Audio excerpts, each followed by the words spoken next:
Buenas tardes. Hace años que no hago una sobremesa, que eran las famosas sobremesas de Bella. Bueno, tampoco eran tan famosas. No, bueno, digo, pero suena bien. Pero bueno, oye, que a veces tenía como 10 personas que me veían, ¿eh? O más. Cuidado, o más. Bueno, entonces, hoy quiero hablar de Napoleón. ¿Por qué? Porque ha salido la película de Napoleón y todo el mundo riñe con todo el mundo. Es una cosa aberrante. Todo el mundo se enfada con todo el mundo hablando de Napoleón.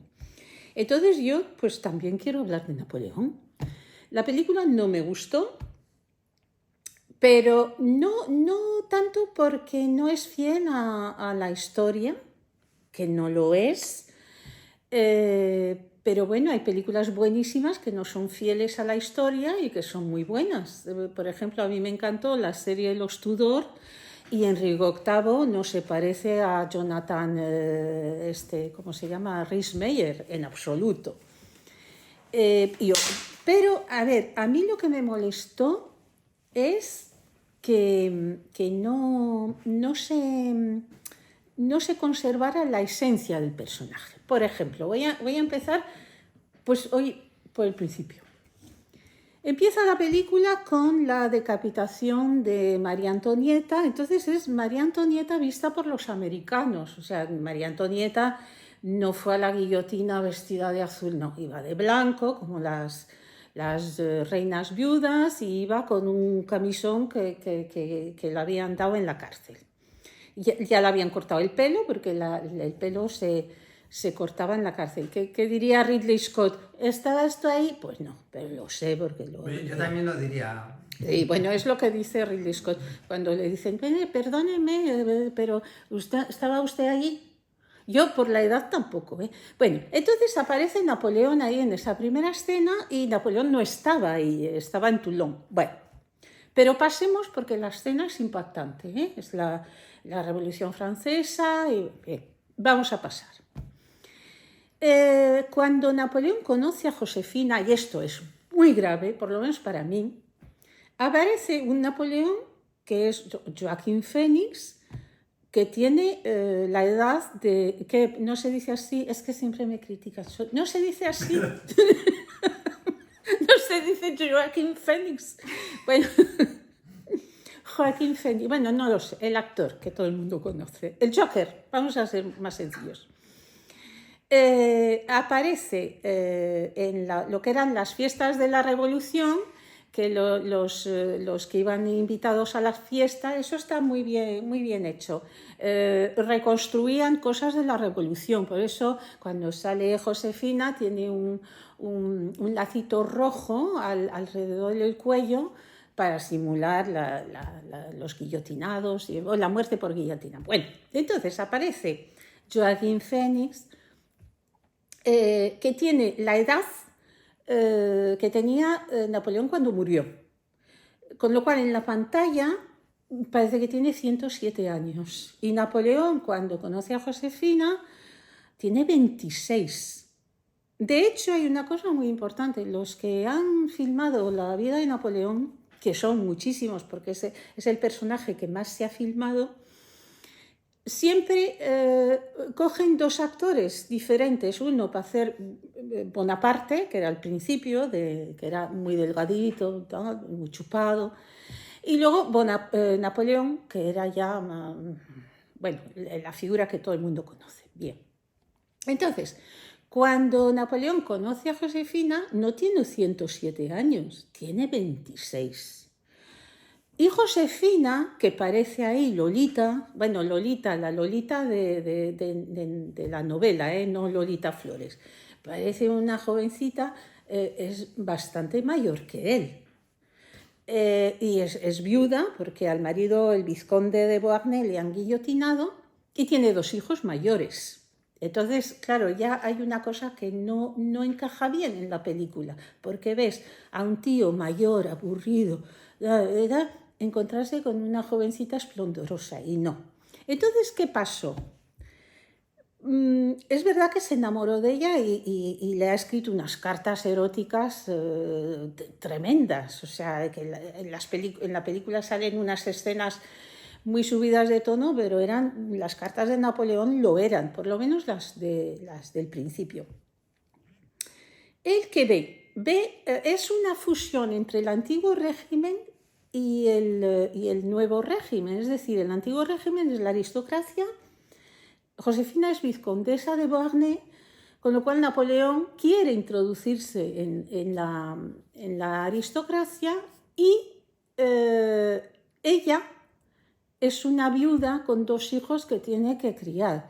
Entonces los dos se casan un poco por razones que, es decir, él sí la quería, pero ella no ella pasaba totalmente, eso se ve en la película, ella tiene amantes. Y además decía un historiador que Josefina era la mujer menos bonapartista de Francia, porque pasaba totalmente de lo que hacía su marido. Y luego hay un fallo muy gordo, me parecía a mí gordísimo, es que sale Napoleón como un bruto ignorante, llega a Egipto, bombardea la pirámide, cuando la batalla de las pirámides se llama así, pero no se situó en las pirámides, fue a 30 kilómetros, y luego hay que saber que Napoleón llevó con él a un centenar de científicos para estudiar la cultura egipcia. Se llevó a Champollion. Champollion fue el que descifró la piedra Rosetta, que está en Londres porque la piedra Rosetta fue adquirida, digamos, por los ingleses. Entonces, bien, pues eso es un fallo tremendo, ver a Napoleón está... La película es muy lineal, es decir, hay una línea que es Josefina y otra línea que es Napoleón cargando con sus hombres, que no cargó nunca con sus hombres a caballo, de hecho era muy mal jinete, pero que se iba a la guerra como quien va a la oficina. O sea, no se sabe por qué las guerras, se ignora totalmente por qué llegó a emperador, porque dices, pero bueno, un cretino así que balbucea cuando ve a alguien, va a llegar a ser el dueño de Europa. Y a llegar a ser Napoleón, el emperador, la gente no lo entiende, es normal. Si no conoces a Napoleón, dices, bueno, pero ¿qué pasó? Bueno, en la película otro fallo, no hay personajes secundarios, cuando en esa época, en la época de Napoleón, hay 2 personajes secundarios maravillosos. Está Talleyrand, que era ministro de Napoleón. Están los mariscales que se podía haber sacado los hermanos y hermanas de Napoleón. No se sabe en la película que fundó dinastías. Su primera novia, porque cuando él conoció a Josefina, que era amante de Barras, cuando él la conoció y Barras se la quería quitar de encima y le presentó a Bonaparte, y ella cuando le vio, como era tan delgado, tan poca cosa y tal, dijo, ay, me parece el gato con botas, dijo, esa fue la frase de Josefina. Bueno, ¿y por dónde iba? ¿Qué estaba diciendo? Sí, fundó dinastías, es decir, su primera novia, la primera oficial, Désirée Clary, que era de origen muy modesto, fue reina de Suecia por mandato de Napoleón. Los descendientes de Désirée siguen en el trono. Hortensia, que era la hija de Josefina, fue reina de Holanda. José, que era su hermano, es decir, estuvo como en para él el mundo era un tablero de ajedrez y iba poniendo reyes, príncipes, colocó a todos sus hermanos, hermanas, a todo el mundo. Y eso hubiera sido también interesante verle. Bueno, hay una fase, una parte de Napoleón que tampoco se ve, que es la de hombre político. Napoleón es un hombre cuyas leyes y las cosas que ha fundado siguen vigentes. Fundó la Politécnica, la escuela secundaria, el Código Civil, Lo de la comedia francesa, que es el teatro nacional, las leyes vigentes interiormente, las prefecturas de Francia, todo eso sigue vigente ahora, todo eso lo fundó Napoleón. Monumentos, abrió calles, hizo de Francia un país moderno. Y hay una escena que a mí también me dolió, me pareció horrible, horrible porque no tiene sentido con el personaje de Napoleón. Y tengo que decir que me ha sorprendido que las críticas más feroces hacia la película venía de gente española.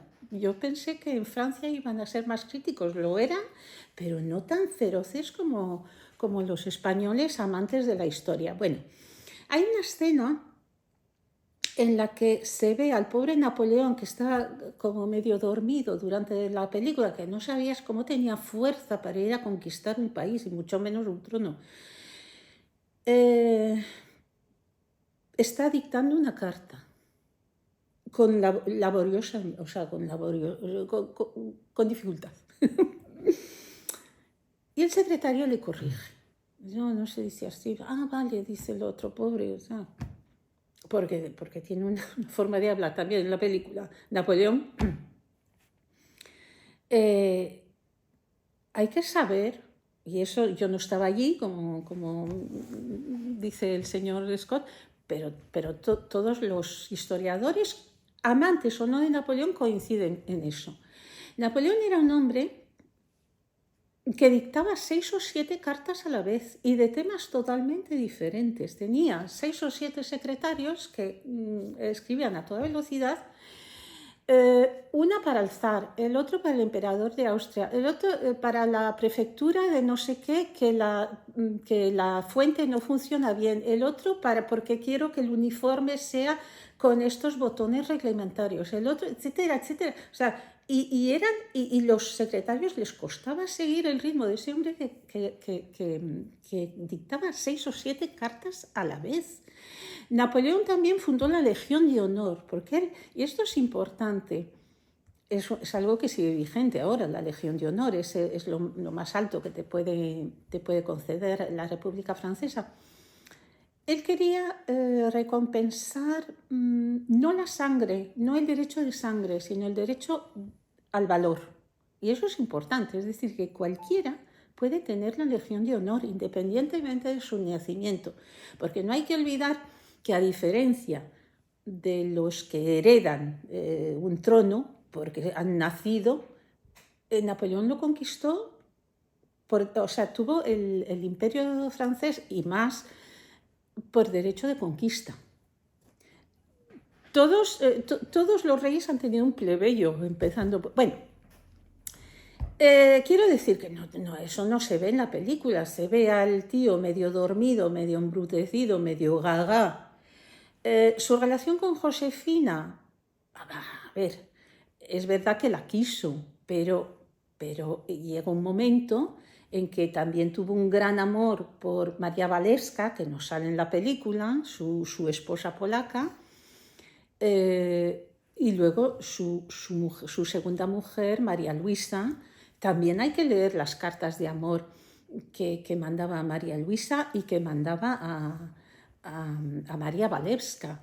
Cuando Napoleón vuelve Hay un momento cinematográfico que se ha perdido Ridley Scott y que a mí me parece magnífico. Por lo menos en todas las películas que hablan de Napoleón, ese momento es grandioso. Otra cosa, que no se me olvide que la banda sonora es horrible, horrible, salvo en la batalla de Borodino, que no está mal, pero si no, es horrorosa. Bueno, pues cuando vuelve de la isla de Elba, Napoleón, que se supone que es para ver a Josefina, que no es verdad, porque Josefina ya había muerto. Y además en ese momento él pensaba en María Luisa porque quería que seguir su vida con su esposa y sobre todo en el rey de Roma, su hijo legítimo, Napoleón II, que dejó, o sea, él la última vez que vio a su hijo tenía 3 años el niño y no le volví a ver. Bueno, entonces, cuando vuelves de la isla de Elba, que a mí me hubiera parecido un momento magnífico, no lo supo aprovechar, o sea, baja de la barca aburrido, los soldados igual de aburridos, él se avanza aburrido, o sea, es que esto, yo no sé qué directrices le han dado a Fénix para esa película. Le habrán dicho, tú piensa en tus impuestos continuamente y no salgas de ahí. Y luego el diálogo, cuando Napoleón le dice a los ingleses, bueno, sí, vale, pero vosotros tenéis barcos, ¿eh? Pues eso no es de un emperador, es de un bobo. Bueno, pues vuelvo. Cuando Napoleón vuelve de la isla de Elba, que vuelve solo, y están los soldados, que además lo que es interesante también es ver la prensa en esa época. No recuerdo muy bien las cosas exactas que decía la prensa, pero cuando desembarca en Francia Napoleón, la prensa dice el ogro o el aventurero ha llegado a Francia. Eso es el primer titular. Va avanzando Napoleón solo, está frente a los soldados que están deseando matarlo. El mariscal Ney también le entrega su espada porque le ha traicionado. Y Napoleón se avanza solo, se abre y dice, soy vuestro emperador y si queréis matarme, aquí estoy. Es una escena magnífica y en ese momento los soldados, viva el emperador, etcétera, bueno. Se sigue avanzando y a cada sitio que va se va añadiendo gente que le apoya. Entonces, el segundo titular de el usurpador sigue avanzando. El tirano llega, no sé qué, total, que llega la cosa Napoleón ha llegado a Lyon. Bonaparte, no sé qué. Y cuando cuando Napoleón llega a París, la prensa titula El emperador está en París. O sea, fíjate las cosas que decía la prensa.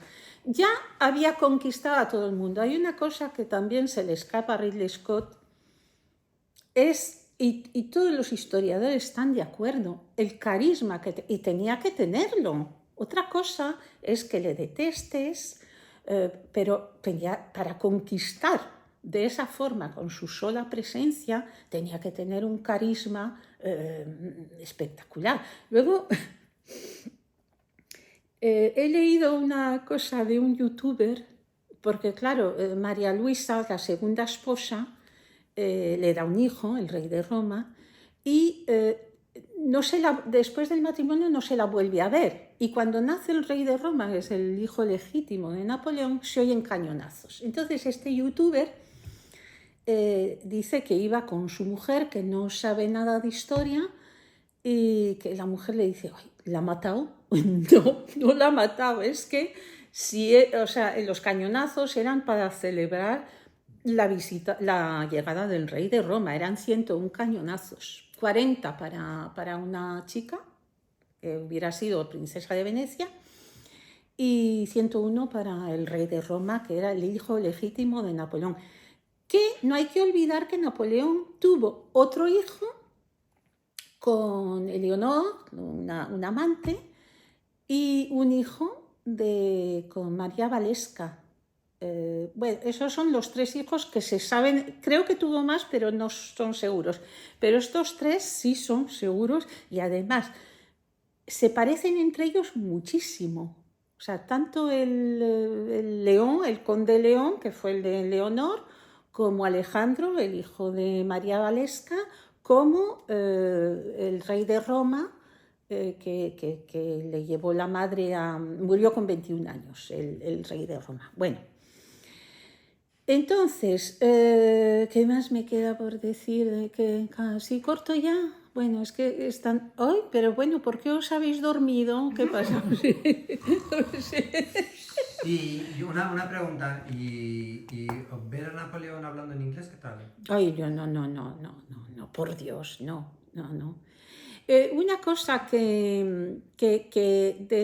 la gente se preguntará, ¿por qué pasamos en la historia de Francia de Napoleón I a Napoleón III?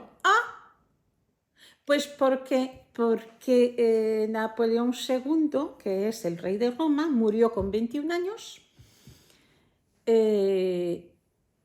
Y además es muy curioso, un día os contaré, si os interesa, la historia del aguilucho de Napoleón II, que quería, adoraba a su padre, que tuvo siempre el recuerdo de su padre. Y los restos del rey de Roma, que estaba enterrado en Austria, en Viena, volvieron a Francia en 1940 o 40 y tantos, y está reposando en Los Inválidos al lado de su padre, el rey de Roma. Fíjate, en 1900 lo ordenó Hitler, traer los restos del rey de Roma. Bueno, así Napoleón III, pues era el hijo de Hortensia, de la mujer de Josefina. La hija de Josefina, Hortensia, tuvo un hijo, porque estaba casada con un hermano de Napoleón, y tuvo un hijo que le llamaron Napoleón, y que fue el famoso Napoleón III, casado con Eugenia de Montijo, que tanto te gusta. Bueno, pues eso ya no, acabo, me están haciendo así cosas raras con las manos y me amenazan además. Bueno, así que espero no haberos aburrido, que sí sé que sí.